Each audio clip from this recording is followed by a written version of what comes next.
Hello everyone, good morning to all of you. Welcome to Logic Pathshala. आज के इस video में हम कवर करेंगे 27 के इम्पॉर्टेंट करंट अफेयर्स के क्वेश्चंस। इस वीडियो का जो पीडीएफ है फ्रेंड्स आप लोग को मिल जाएगा टेलीग्राम ग्रुप से लॉजिक पाठशाला 16, जिसका लिंक आपको मिलेगा डिस्क्रिप्शन बॉक्स में। तो चलिए फ्रेंड्स, आज के इस डेली करंट अफेयर्स के सेशन को स्टार्ट करते हैं एक मोटिवेशन कोट से। देखिए, आज का मोटिवेशन कोट क्या है। अगर आपको कल के लिए तैयारी करनी है तो आज का पूरी तरह सदुपयोग करो। तो कहते हैं ना कि प्रेजेंट टाइम में आप जितना हार्ड वर्क करेंगे उतना ही ज़्यादा आपको सक्सेस फ्यूचर में मिलेगी। यानी आपका फ्यूचर उतना ही ब्राइट, उतना ही अच्छा होगा। तो अपने प्रेजेंट में पूरा हार्ड वर्क करें, पूरी 100% मेहनत करें और किसी भी काम को बीच में कंप्लीट किए बिना, मतलब किसी भी काम को आप छोड़े ना बिल्कुल भी। सिर्फ अपनी मेहनत के ऊपर आप लोग फोकस करें। अब फ्रेंड्स, बात करते हैं एक इम्पॉर्टेंट डे की, जो कि कल सेलिब्रेट हुआ था लेकिन इम्पॉर्टेंट डे था, इसलिए इसको ज़रूर याद रखना, जो कि है वीर बाल दिवस। तो फ्रेंड्स, जो वीर बाल दिवस है ये सेलिब्रेट कब होता है? 26 दिसंबर को। इसकी अनाउंसमेंट लास्ट ईयर ही हुई थी, प्राइम मिनिस्टर मोदी जी ने की थी, आपको याद होगा। 9 जनवरी देखिए 2022 को ऑनरेबल प्राइम मिनिस्टर हैं हमारी कंट्री के मिस्टर नरेंद्र मोदी जी, इन्होंने अनाउंसमेंट की थी टू सेलिब्रेट वीर बाल दिवस।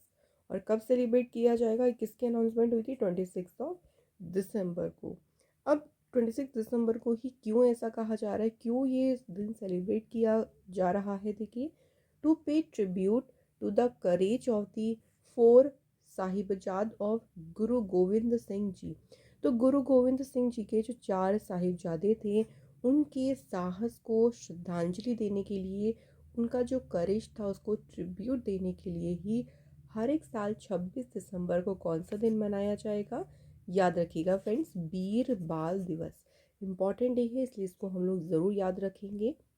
अब कुछ और इम्पॉर्टेंट डेज की बात याद रखेंगे जो कि अनाउंसमेंट की गई थी, ये भी कि ये दिन भी सेलिब्रेट होंगे। जैसे 16 जनवरी को मनाया जाएगा नेशनल स्टार्टअप डे। 23 जनवरी को मनाया जाएगा पराक्रम दिवस। 14 अप्रैल नेशनल डॉल्फिन डे मनाया जाएगा। 12 अक्टूबर को सेलिब्रेट किया जाएगा World Sloth Bears Day. And 14 अगस्त को पार्टीशन हॉरस रिमेम्बरेंस डे।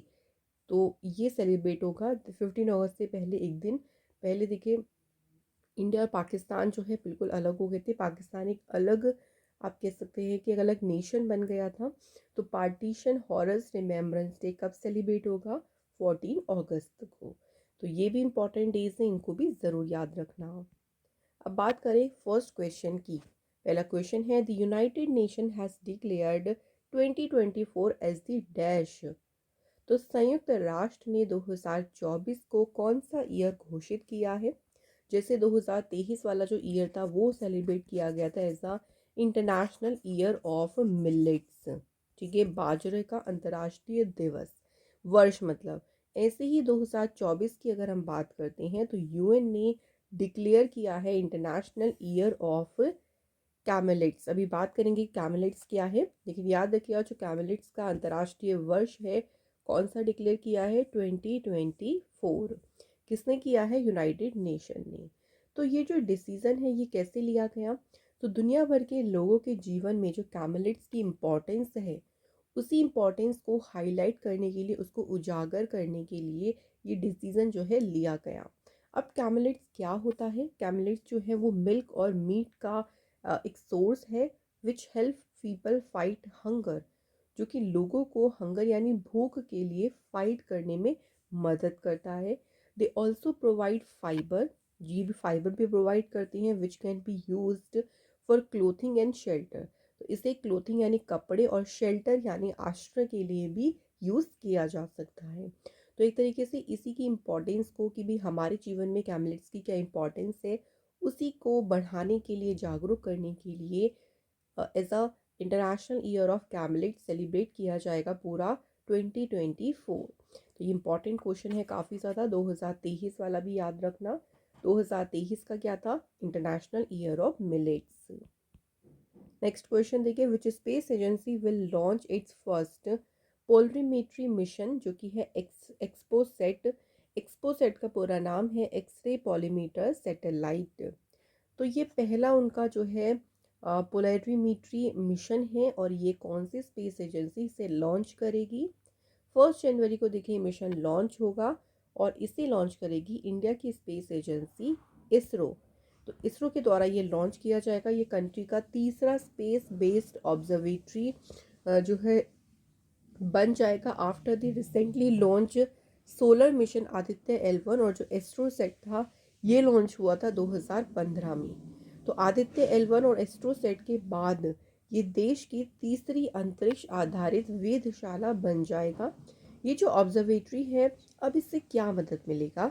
तो ये हमें एमिशन जो मैकेनिज्म होता है, जो उत्सर्जन तंत्र है स्पेस में, जैसे ब्लैक होल्स का है या न्यूट्रॉन जो स्टार्स हैं, उनसे जो इमिशंस है उसको समझने में, उसको अंडरस्टैंड करने में ये ऑब्जर्वेटरी मदद कर सकती है। ठीक है, तो याद रखिएगा फ्रेंड्स कि कौन सी स्पेस एजेंसी से लॉन्च करेगी? तो इसे लॉन्च करेगी इसरो। इसरो की बात करते हैं। इंडियन स्पेस रिसर्च ऑर्गेनाइजेशन की स्थापना हुई 15 अगस्त 1969 को। हेडक्वार्टर है बेंगलोर में। इसरो के पहले चेयरमैन और फाउंडर कौन थी? विक्रम साराभाई। करंट में इसरो के चेयरमैन है एस सोमनाथ। इंडिया की जो पहली सैटेलाइट थी वो थी आर्यभट्ट और ये लॉन्च की गई थी 19 अप्रैल 1975 में। नेक्स्ट क्वेश्चन देखिए। Till December 2023 Digi Yatra facial recognition tech has been implemented at how many Indian airports? 2023 तक डिजी यात्रा चेहरे की जो पहचान तकनीक है वो कितने एयरपोर्ट्स पर लागू की गई है? तो अभी तक अगर हम बात करें दिसंबर 2023 तक ये जो फैसिलिटीज़ है ये टोटल 13 एयरपोर्ट्स पर जो है इसको इम्प्लीमेंट कर दिया गया है। इससे क्या होता है ना, पैसेंजर्स का काफ़ी टाइम जो है सेव होता है, क्योंकि जो डिजी यात्रा है वो पैसेंजर्स को सीमलेस और हैसल फ्री एक्सपीरियंस प्रोवाइड करती है एयरपोर्ट पे। पूरा उनका जो है फेशियल रिकग्नाइजेशन बायोमेट्रिक बेस्ड होता है सब चीज़, तो उससे टाइम भी काफ़ी सेव होता है, क्योंकि एयरपोर्ट्स पर आप देखते हैं कि बहुत ज़्यादा टाइम लग जाता है इन सब चीज़ों में, पैसेंजर्स को बहुत प्रॉब्लम फेस करनी पड़ती है। तो उसी को सॉल्व करने के लिए डिजी यात्रा को शुरू किया गया है एयरपोर्ट्स पर, और अब तक 13 एयरपोर्ट्स पर इस फैसिलिटीज़ को इम्प्लीमेंट कर दिया गया है। तो इतना हमें यहाँ से याद रखना है। नेक्स्ट क्वेश्चन देखिए। NABARD and which organisation have launched an initiative to facilitate climate action? So अभी नाबार्ड और किस संगठन ने जलवायु कार्रवाई को सुविधाजनक बनाने के लिए एक पहल शुरू की है? तो ये पहल नाबार्ड और एडीबी, अब यहाँ पे एडीबी याद रखिएगा क्या है, एशियन डेवलपमेंट बैंक है। ठीक है, से अफ्रीकन मत कंफ्यूज हो जाएगा। तो एशियन डेवलपमेंट बैंक और नाबार्ड ने मिलकर जो है इस पहल को शुरू किया है। इस पहल का मेन उद्देश्य क्या है कि इंडिया में जो है एग्रीकल्चर, नेचुरल रिसोर्सेज और रूरल डेवलपमेंट जो सेक्टर है, उन सभी सेक्टर में जलवायु कार्रवाई जो है उसको सुविधाजनक बनाना, ये इसका मेन उद्देश्य है। नाबार्ड की बात करते हैं। National bank for agriculture rural development इसका पूरा नाम है। इसकी स्थापना हुई थी 12 जुलाई 1982 को। नाबार्ड की जो स्थापना हुई थी ना, वो बी शिवारमन कमेटी जो थी उसके रिकमेंडेशन पे हुई थी। हेडक्वार्टर है नाबार्ड का मुंबई महाराष्ट्र में, और नाबार्ड के चेयरमैन कौन है? तो याद रखिएगा KB Shaji. Next question. Uttar Pradesh will build India's first AI city in which city? भाई उत्तर प्रदेश जो है कौन से शहर में भारत का पहला AI शहर बनाएगा? तो ये बनाएगा उत्तर प्रदेश लखनऊ शहर में। ठीक है, याद रखिएगा कंट्री की जो पहली AI सिटी है वो सेटअप करेगी उत्तर प्रदेश के कहाँ? लखनऊ शहर में। इस इनिशिएटिव का उद्देश्य क्या है? To create a thrive hub for artificial intelligence, यानी जो AI है उसके लिए एक हब बनाना, और साथ ही में जो टेक्नोलॉजी हो गई, रिसर्च सेंटर्स है, एजुकेशनल इंस्टीट्यूशंस हो गए, देखिए उन सभी को इंटीग्रेटेड करके जो नवाचार है, जो फ्रेंड्स अब अगर हम बात करते हैं यहाँ पे इनोवेशन है, उसको बढ़ावा दिया जाएगा, और जो कार्य है उसको भी यहाँ पे बहुत अच्छे से फोस्टर यानी बढ़ावा दिया जाएगा। तो नई नई रिसर्च को यूज़ किया जाएगा, एजुकेशन इंस्टीट्यूट में इन सभी को यूज़ किया जाएगा, रिसर्च सेंटर में यूज़ किया जाएगा इन सभी को, जिससे नए नए इनोवेशंस आएंगे और वो काफ़ी मददगार भी होंगी। तो इसलिए कंट्री की जो पहली एआई सिटी है वो कौन सी बनेगी, लखनऊ। यूपी की यहाँ बात हुई है तो यूपी की फॉर्मेशन हुई थी 24 जनवरी 1950 को। कैपिटल है यहाँ की लखनऊ। चीफ मिनिस्टर हैं योगी आदित्यनाथ जी और गवर्नर है आनंदी बेन पटेल। लोकसभा की सीटें हैं 80, राज्यसभा की सीटें हैं 31 और असेंबली सीट्स है 403। यूपी से बात करें अब कुछ करंट अफेयर्स न्यूज़ को, तो हम लोग थोड़ा सा न्यूज़ रिवाइज कर लेते हैं। तो देखिए अभी यूपी सरकार ने जो है every right for every child campaign को लॉन्च किया। इसके अलावा फ्रेंड्स, उत्तर प्रदेश की सरकार ने अपने यहाँ पे काउ सेंसस यानी गाय जनगणना कराई। उत्तर प्रदेश ने डॉल्फिन को अपना स्टेट एक्वेटिक एनिमल डिक्लेयर किया। नेक्स्ट याद रखिएगा, यूपी गवर्नमेंट ने गिफ्ट डीड स्कीम जो है इसको शुरू किया था। नेक्स्ट, यूपी सरकार ने डॉक्टर्स की जो रिटायरमेंट एज है उसको बढ़ाकर कर दिया है 65 ईयर्स। इंडिया का जो पहला वैदिक थीम पार्क है देखिए ये कहाँ पे खुला है, उत्तर प्रदेश में ही इसको ओपन किया गया। उत्तर प्रदेश सरकार ने एक ऑपरेशन शुरू किया था और उस ऑपरेशन को नाम क्या दिया था, ऑपरेशन कन्विक्शन। और ये ऑपरेशन शुरू किया था जो स्टेट में क्रिमिनल्स हैं, माफियाज हैं, उनसे निपटने के लिए। नेक्स्ट, यूपी सरकार ने जो यूपी की जेल है उनको नाम क्या दिया है, रिफॉर्म होम्स यानी सुधार गृह। वर्ल्ड का पहला Asian king vulture conservation centre inaugurate किया गया यूपी स्टेट में। तो ये हमें कुछ इंपॉर्टेंट न्यूज़ याद रखनी है यूपी से रिलेटेड। नेक्स्ट क्वेश्चन की बात करते हैं। A special postal cover will be released on late Justice Madhava Reddy, who was the former governor of which state। आज ही देखिए इनका जो है एक पोस्टल कवर जो है रिलीज़ किया जाएगा। इनका नाम है जस्टिस माधवा रेड्डी। ये किस राज्य के देखिए फॉर्मर गवर्नर थे। तो अगर बात करते हैं कौन से स्टेट के थे तो ये महाराष्ट्र के रहे थे फॉर्मर गवर्नर। और आज इनके लिए स्पेशल पोस्टल कवर जो है इसको रिलीज़ किया जाएगा। और इसे रिलीज़ कौन करेंगे ये भी इम्पॉर्टेंट है, वाइस प्रेसिडेंट जगदीप धनखड़। ये जो है इनका स्पेशल पोस्टल कवर आज जो है इसको रिलीज़ करेंगे इनकी 100th बर्थ एनिवर्सरी पे। तो कोंडा माधवा रेड्डी इनका पूरा नाम है। आज इनकी 100th बर्थ एनिवर्सरी है और इसी ओकेज़न पर इनका एक स्पेशल पोस्टल कवर रिलीज़ किया जाएगा। ये देखिए आंध्र प्रदेश के चीफ जस्टिस रहे हैं, मुंबई हाई कोर्ट के भी रहे और ये महाराष्ट्र के रहे थे फॉर्मर गवर्नर। ठीक है, याद रखिएगा, इंपॉर्टेंट पॉइंट्स हैं। यहाँ पे बात करें महाराष्ट्र की तो फॉर्मेशन हुई थी महाराष्ट्र की 1 मई 1960 को। कैपिटल है मुंबई, गवर्नर है रमेश बैस, चीफ मिनिस्टर हैं एकनाथ शिंदे। यहाँ के इंपॉर्टेंट नेशनल पार्क हैं Chandoli, Negaon, Sanjay Gandhi and Tadoba national park. Maharashtra से देखिए कुछ और इम्पॉर्टेंट न्यूज़ की बात करें तो महाराष्ट्र सरकार ने अपने यहाँ पे लेक लड़की स्कीम जो है इसको शुरू किया था। नेक्स्ट याद रखेंगे, महाराष्ट्र गवर्नमेंट जो है पहली बार first ever pro Govinda league जो है इसे होस्ट किया मुंबई में। इसके अलावा महाराष्ट्र सरकार ने मेरी माटी मेरा देश कैंपेन जो है इस कैंपेन को भी शुरू किया था। एक पोर्टल यहाँ पे शुरू किया गया था जिसका नाम रखा गया था शासन आपलिया दारी पोर्टल। महाराष्ट्र सरकार ने जो महाराष्ट्र में अहमदनगर है इसका नाम बदलकर अहिल्या बाई होलकर के नाम पर इसका नाम रखा। महाराष्ट्र में देखिए एक नया इनिशिएटिव शुरू किया गया था जो कि था बेगर फ्री सिटी का। और ये शुरू हुआ था इनिशिएटिव महाराष्ट्र के शहर नागपुर में। तो ये इंपॉर्टेंट न्यूज़ है हमारी महाराष्ट्र की। नेक्स्ट क्वेश्चन देखिए, who has been appointed as a new chairman of the Bombay stock exchange. So Bombay stock exchange जो है इसके नए अध्यक्ष के रूप में किसे नियुक्त किया गया है। So right answer is Pramod Agarwal. ये अभी बॉम्बे स्टॉक एक्सचेंज के बने हैं नए चेयरमैन। और इन्होंने रिप्लेस किसे किया है ये भी याद रखेंगे, एस मुंद्रा को जो है उन्होंने रिप्लेस किया। अब कुछ और अपॉइंटमेंट्स की बात करें जो बैंकिंग सेक्टर से रिलेटेड है तो देखिए अभी आईसीआईसी बैंक के एग्जीक्यूटिव डायरेक्टर बने हैं संदीप बत्रा। इंडिफी टेक्नोलॉजीज के सीईओ बने संग्राम सिंह। नेक्स्ट ठीक है, part time member of the PFRDA board के पार्ट टाइम मेंबर कौन बने? Parama Sen. Max Life insurance के चेयरमैन बने राजीव आनंद।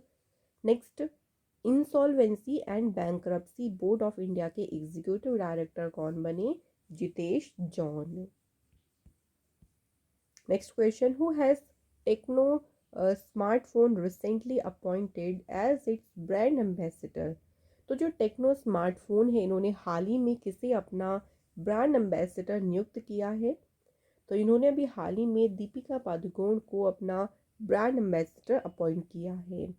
टेक्नो स्मार्टफोन की बात करें तो ये एक Chinese mobile phone manufacturer company है, जो कि कहाँ पे है? चाइना, चाइना के शेंजन में। इस कंपनी की स्थापना हुई थी 2006 में, और ये जो है टेक्नो मोबाइल जो है ये 70 कंट्रीज से भी ज़्यादा में जो है ये ऑपरेट होता है, संचालित होता है। तो टेक्नो जो कंपनी है, देखिए अभी इन्होंने अपना ब्रांड एम्बेसडर अपॉइंट किया है, किसे? दीपिका पादुकोण को। इसी के साथ बात करते हैं कुछ और रिसेंट के ब्रांड एम्बेसडर्स की। तो देखिए अभी भारत पेट्रोलियम कॉरपोरेशन लिमिटेड के ब्रांड एम्बेसडर बने राहुल द्रविड़। इसके अलावा एसिक्स इंडिया प्राइवेट लिमिटेड जो कि एक स्पोर्ट्स कंपनी है, इसकी ब्रांड एम्बेसडर बनी Shraddha Kapoor. Printer company Epson India की ब्रांड एम्बेसडर बनी रश्मिका मंदाना। रैंगलर ब्रांड के एम्बेसडर बनी स्मृति मंदाना। जेब्रॉनिक्स टीवी के ब्रांड एम्बेसडर बने ऋतिक रोशन। इसके अलावा महाराष्ट्र गवर्नमेंट के द्वारा स्माइल एम्बेसडर कौन बने? सचिन तेंदुलकर। और आयुष्मान खुराना जो है यूनिसेफ इंडिया के बने ब्रांड एम्बेसडर। तो एक ना एक क्वेश्चन आपको ब्रांड एम्बेसडर से ज़रूर मिल जाएगा, इसलिए आपको ये याद रखनी है। नेक्स्ट बात करते हैं, who won the women single title at the national badminton championship 2023? तो जो अभी राष्ट्रीय बैडमिंटन चैंपियनशिप हुई थी, उसमें महिला एकल का खिताब किसने जीता? तो ये जीता है अदिति पारेख ने। और ये चैंपियनशिप कहाँ पे हुई थी, इसको भी याद रखिएगा, गुवाहाटी में। और अगर ये पूछते कि नेशनल बैडमिंटन चैंपियनशिप में मेंस सिंगल टाइटल किसने जीता है, तो आपका आंसर होगा चिराग सेन। दोनों ध्यान रखना है, वुमेन सिंगल जीता है फ्रेंड्स किसने? फ्रेंड्स यहाँ पे थोड़ा सा सही करिएगा, वुमेन सिंगल टाइटल जो जीता है वो याद रखेंगे, अनमोल खार्ब जो है इन्होंने वुमेन सिंगल टाइटल जीता है, ठीक है, अदिति परेख नहीं होगा। तो मैं फिर से आपको बता देती हूँ एक बार, वुमेन सिंगल जो है ये जीता है अनमोल खर्ब ने, और मेन सिंगल जीता है चिराग सेन ने। चलिए नेक्स्ट क्वेश्चन देख लेते हैं, who won the title of Chennai grand masters 2023? तो चेन्नई ग्रैंड मास्टर 2023 का खिताब किसने जीता? तो आपको यहाँ पे सिंपली ध्यान रखना है, डी गुकेश, इन्होंने चेन्नई ग्रैंड मास्टर्स 2023 का टाइटल जीता। तो यहाँ पे फ्रेंड्स हमारे करंट अफेयर्स के क्वेश्चंस कंप्लीट हो गए। अब बात करते हैं स्टैटिक जीके के क्वेश्चंस की। पहला क्वेश्चन देखिए, who among the following is the noble gas? अब चार ऑप्शन है, इनमें से कौन सी जो है नोबेल गैस है? तो ऑप्शन नंबर डी जो है हीलियम। हीलियम जो है नोबेल गैस होता है। अच्छा, नोबेल गैस जो है ये केमिकल एलिमेंट्स होते हैं जो ग्रुप 18 में होते हैं हमारे पीरियोडिक टेबल में। उन एलिमेंट्स जो जो सारे एलिमेंट्स होते हैं उन्हें नोबेल गैस कहते हैं। अब जो बात करते हैं कौन कौन से एलिमेंट्स इसमें कंटेन होते हैं ग्रुप 18 में, तो देखिए हीलियम हो गया आपका, इसके बाद है नियॉन हो गया आपका, एक और है आर्गन, नेक्स्ट याद रखिएगा क्रिप्टॉन, नेक्स्ट आप क्या याद रखिएगा, जीनॉन और रेडॉन। तो ये जितनी भी है ये सभी कौन सी हैं? Noble gas. Next question, which acid is described as HOOCCOOH? तो कौन सा एसिड है जिसे इस तरह से जो है रूप में वर्णित किया गया है? तो ये किसका नाम है? तो ये है ऑक्सैलिक एसिड। ऑक्सैलिक एसिड जो है एक ऑर्गेनिक कंपाउंड है जिसका फॉर्मूला क्या है? C2H2O4। तो आपको इस तरह से ना थोड़ा कंफ्यूज करने के लिए दे दिया, इसलिए याद रखिएगा इसका फॉर्मूला क्या होता है, C2H2O4। नेक्स्ट क्वेश्चन है, which of the following part of the body store vitamin A, vitamin D as well as vitamin B12? हमारी बॉडी का वो कौन सा पार्ट है जो कि विटामिन ए, विटामिन डी के साथ साथ विटामिन B12 का भी भंडारण यानी उसे स्टोर करता है? तो वो कौन सा पार्ट है? Liver. Next question, brass gets discoloured in air because of the presence of which of the following gas in air. Brass यानी जो पीतल है उसका रंग देखिए फीका क्यों पड़ जाता है? क्योंकि जो एयर है ना उसमें एक गैस प्रेजेंट होती है, हाइड्रोजन सल्फाइड, जिस गैस की प्रेजेंस के कारण जो पीतल है उसका रंग जो है वो फीका यानी वो डिसकलर्ड होता जाता है। Next question, the first synthetic fibre made by man was dash. मनुष्य के द्वारा बनाया गया जो पहला सिंथेटिक फाइबर था वो कौन सा था? तो ये था फ्रेंड्स नाइलॉन। तो यहाँ हमारे हो गए सभी इंपॉर्टेंट क्वेश्चंस कंप्लीट। अब बात कर लेते हैं रिवीजन की। तो पहला क्वेश्चन देखिए, कौन सी यूनिवर्सिटी है जिसने जीता है मौलाना अबुल कलाम आज़ाद ट्रॉफी 2023? तो कौन से विश्वविद्यालय ने जो है ट्रॉफी जीती है? राइट आंसर है गुरु नानक देव यूनिवर्सिटी ने। हु हैज़ वॉन द शास्त्र रामानुजन अवार्ड फॉर 2022? अब देखिए अच्छे से पढ़िएगा, 2022 के लिए पूछा है तो आंसर होगा युंग यांग तांग। और 2023 के लिए पूछते तो ये जीता था किसने? रुइजियांग झांग ने। दोनों हमारे लिए इम्पोर्टेंट हैं। नेक्स्ट है, कौन सी स्टेट ने जीता नेशनल एनर्जी कंजर्वेशन अवार्ड 2023? तो ये अवार्ड जीता है कर्नाटक स्टेट ने। Which bank has approve $300 million loan to Tamil Nadu to help 21 urban local bodies? तो कौन से बैंक ने अभी $300 मिलियन जो लोन है वो तमिलनाडु को देने के लिए जो है अप्रूव कर दिया? तो ये किया है वर्ल्ड बैंक ने।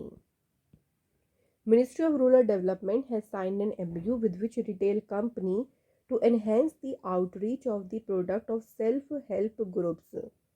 तो इसके लिए मिनिस्ट्री ऑफ रूरल डेवलपमेंट ने MOU साइन किया है जियो मार्ट के साथ। नेक्स्ट क्वेश्चन देखिए, which countries navy has added to domestically produced sophisticated cruise missile?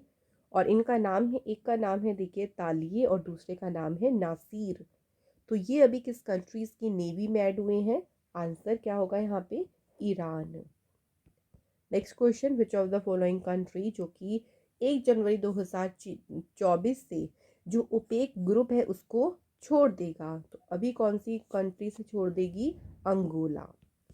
So friends, यहाँ हमारे क्वेश्चंस का सिलसिला हो गया है कंप्लीट। अब बात कर लेते हैं कल आप लोगों से जो हमने क्वेश्चंस पूछे थे टेस्ट के उनके बारे में। पहला क्वेश्चन था कि बैटल ऑफ प्लासी कब हुआ था? 23 जून 1757 में हुआ था between the British East India Company against force of Sirajuddaulah. Second था चाइना का नेशनल गेम क्या है? तो वहाँ का नेशनल गेम है table tennis. So thank you friends, दोनों क्वेश्चन के आंसर आप सभी के बिल्कुल सही रहे हैं। आज के हमने कमेंट इंक्लूड किए हैं Pradeep Das and Jatin. So thank you आप दोनों को। और फ्रेंड्स इसी तरह से देखिए आज के क्वेश्चंस की बात करेंगे। तो पहला क्वेश्चन है, जयंत महापात्रा जिनका भी हाल ही में निधन हुआ था, हु वॉज ही? वह कौन थी? सेकंड क्वेश्चन देखिए क्या है, फिरोजाबाद म्यूनिसिपल कॉरपोरेशन जो है उत्तर प्रदेश में, उन्होंने फिरोजाबाद का नाम बदलकर क्या रखने के प्रस्ताव को मंजूरी दे दी? तो हमें सिंपल बताना है कि फिरोजाबाद का नाम बदलकर नया नाम उसका क्या हो गया है। तो ये है 2 क्वेश्चन आप सभी के लिए। जल्दी से फ्रेंड्स इनके आंसर कर दीजिए कमेंट बॉक्स में। और इसी के साथ आज का सेशन होता है कंप्लीट। अगर आपको ये सेशन पसंद आया हो तो वीडियो को लाइक करें, शेयर करें फ्रेंड्स ज़्यादा से ज़्यादा। और अगर आप हमारे चैनल पे नए हो तो प्लीज़ फ्रेंड चैनल को सब्सक्राइब ज़रूर करें। फिर से मिलेंगे आपको अनदर इम्पॉर्टेंट क्लास में। Till then bye bye, take care, have a good day. Thank you so much for watching this video.